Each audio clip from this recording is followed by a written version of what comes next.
জ্ঞাতিক ধনেৰে আজি যি শীতকালীন সময় সেই সময়ত দুখীয়া মানুহ কাৰণে মানৱ দৰদী হিচাপে এই বতৰত যি বস্তু দিব লাগে সেই ক্ষেত্ৰত কম্বল বিতৰণ কৰিছে আৰু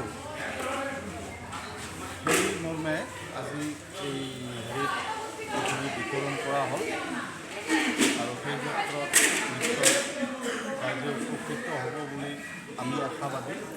আৰু তেখেতে সেই ৰাইজৰ উপকাৰতে এইখিনি আগবঢ়াইছে।